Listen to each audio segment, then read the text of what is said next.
Hello and welcome to the Bookvlogger podcast, videocast, video blog, whatever you want to call it. This is going to be our first book review of hopefully many more. The book I'm going to be reviewing today is called The Millionaire Next Door by William Danko and Thomas Stanley, both of them PhDs. And they're sociology professors, and their specialty is studying rich people, studying wealthy Americans. And they did extensive amount of statistical research to profile who the wealthy Americans are, who the affluent are, and how they got their money, how they live life, and how their families function. And they pretty much broke down people into two different categories.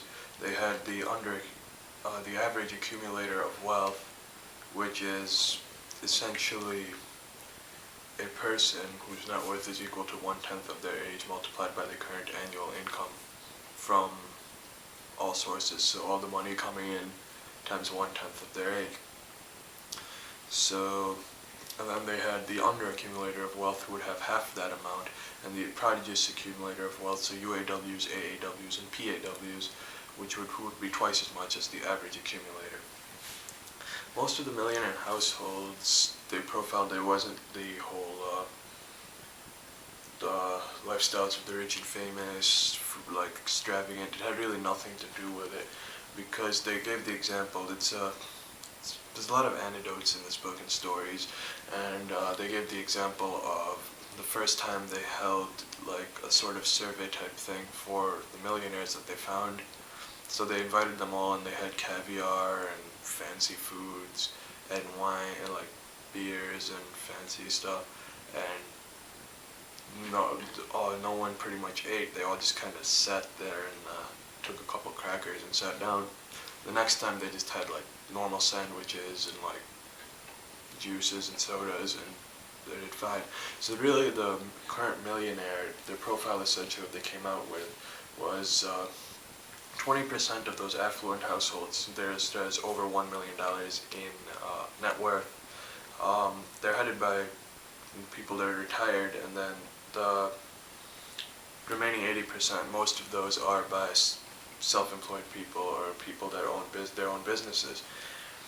And so essentially they boiled down to one point was spend less than you earn, and that the affluent, they're frugal people. So essentially what they end up doing, they end up giving the same advice that just about every other personal finance related book gives, and that's to spend less than you earn. So, and then they came down to don't get caught up in the whole keeping up with the Joneses type of, like the next door neighbor just bought a new car, I'm going to buy a new car. So to avoid the status objects and like the big Mercedes and all that. And then talked about one thing, like a lot of the underaccumulators of wealth, they take financial risk without truly understanding the risk. And the prodigious accumulators of wealth, the PAWs, they're only willing to take that risk if it is worth the reward. And they're frugal, but they're not stingy. That's the difference. So they're very careful, and they plan out how to spend their money, but they do not speculate or buy penny stocks or just go on things that there's a very small chance of them getting. They know the true value of their money. And so they went into like cars and everything, and they talked about economic outpatient care, which was parents supporting their children, and they talked about how that was actually that was bad because these children weren't being taught the value of money. So he talked about a lot of the underaccumulators of wealth. They have children who require that influx of money from their parents, and a lot of them end up going into that cycle, and they can't save money. So they came down to 7 characteristics of a millionaire, and those were, well, they live below their means, so spend less than you earn. they allocate their time, their energy, and money. They're efficient with everything. All their resources, they're extremely efficient, and they make sure everything helps build wealth. And to them, financial independence, which is the way it should be, is more important to them than their social status. And most of them, their parents didn't support them or get like a lot of what they refer to as economic outpatient care. And as a result, they're less likely to give their children economic outpatient care or support them later on in life when their children are grown adults and should have jobs. So their adult children end up being sufficient and they can take care of themselves. And when they target market opportunities, when they take that risk, they're calculated risks. They don't just take risks.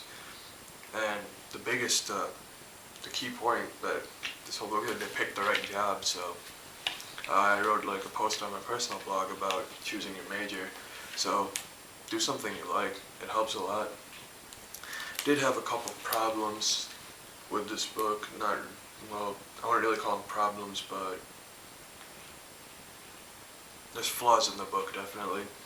And it's a fascinating book, I'm not gonna lie. I loved reading it. It was really good. But I have to say, it was fairly dense. It was like, there's gems buried under piles of dirt. So the organization's pretty bad, it's repetitive.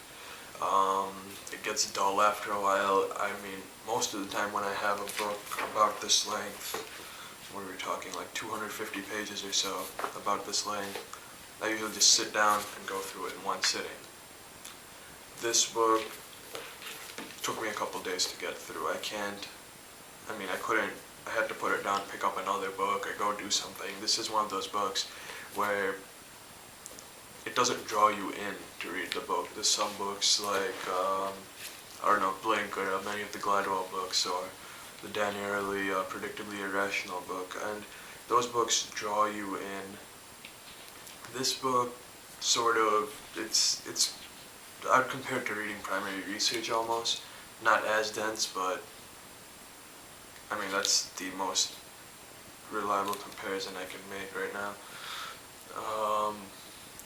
The Thomas Stanley, one of the authors of this book, he wrote two other books. He wrote The Millionaire Mind and The Millionaire Woman Next Door. I have read The Millionaire Mind, and it was fairly interesting. I liked it. It shows it goes more into detail into the mindset, but then again, The Millionaire Mind it's more like it's really motivational because it goes into detail and analyzes the very mindset of a millionaire. Millionaire Woman Next Door, to be honest, it wasn't that good of a book. He pretty much repeated it. Maybe it's because I read the other two. It might be like a 2 out of 3 deal, but at that point, I read his whole spiel so many times that it really was just kind of difficult to continue reading it. Okay.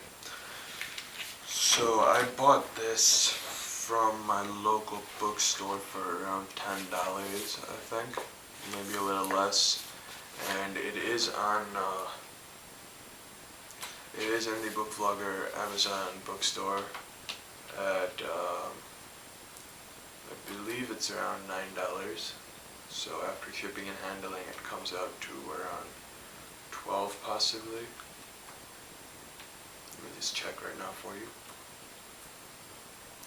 It's $10.20, so after shipping and handling books, $10.20 on our bookstore, I just mentioned 2 seconds ago. And I'm going to hopefully be back next week with Emergency by Neil Strauss, or we'll see, either next week or sometime within the next 2 weeks. And I hope you come back and watch again, and I really hope you enjoyed this book review. Feel free to leave a comment either on the YouTube page, it should be down below, or you can click on the sidebar and go to the Bookvlogger website where I'll have more detailed written review along with this video, which you can follow along or read. It'll have related links and other websites you can go and check out. And you can leave a comment there. That's it. I will see you next week. Have a good week.